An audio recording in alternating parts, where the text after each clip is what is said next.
গণতন্ত্রের প্রশ্নে যিনি সবসময় ছিলেন আপোষহীন তিনি আর কেউ নন বাংলাদেশে নিযুক্ত সাবেক মার্কিন রাষ্ট্রদূত পিটার হাস। সাবেক সরকার প্রধান শেখ হাসিনার একতরফা নির্বাচনের সবসময়ই সমালোচনা করেছেন এই কূটনীতিক।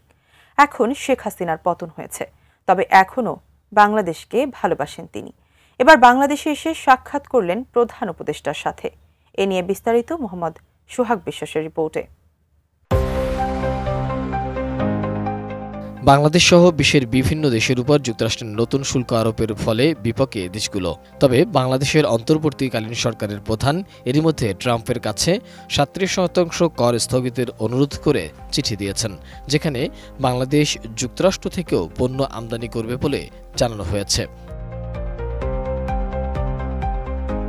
এমন সময় তরলীকৃত প্রাকৃতিক গ্যাস এলপিজি রপ্তানির মার্কিন বহুজাতিক কোম্পানি এক্সিলারেট এনার্জি স্ট্র্যাটেজিক উপদেষ্টা পিটার হাস আজ প্রধান উপদেষ্টা ড. মোহাম্মদ ইউনূসের সঙ্গে সাক্ষাৎ করেছেন।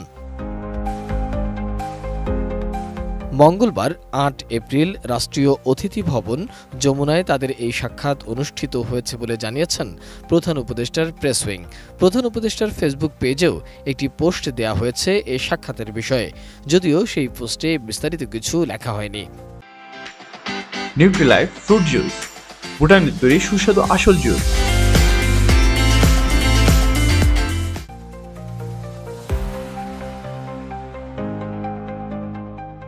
২০২২ সালের মার্চ থেকে ২০২৪ সালের এপ্রিল পর্যন্ত ঢাকায় যুক্তরাষ্ট্রের ১৭তম রাষ্ট্রদূত হিসাবে দায়িত্ব পালন করেছেন পিটার হাস।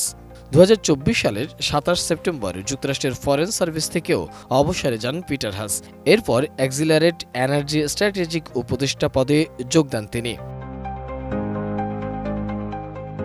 এক্সিলারেট এনার্জি যুক্তরাষ্ট্রের টেক্সাসের উডল্যান্ডে অবস্থিত বিশ্বের অন্যতম বৃহৎ এলএনজি সরবরাহকারী প্রতিষ্ঠান।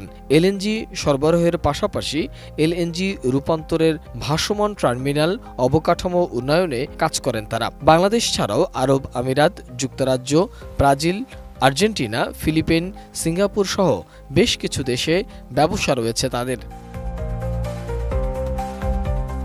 সবশেষ যুক্তরাষ্ট্রের ওয়াশিংটনে মেক্সিকোতে নিযুক্ত বাংলাদেশি রাষ্ট্রদূত মুশফিকুল ফজল আনসারীর সাথে ঈদ পুনর্মিলনী অনুষ্ঠানে পিটার হাসকে দেখা যায়। সেখানে সাবেক ও বর্তমান সহ বেশ কয়েকজন কূটনীতিক অংশ নিয়েছিলেন। মোহাম্মদ সোহাগ বিশ্বাস, ডেস্ক রিপোর্ট, এটিএন নিউজ।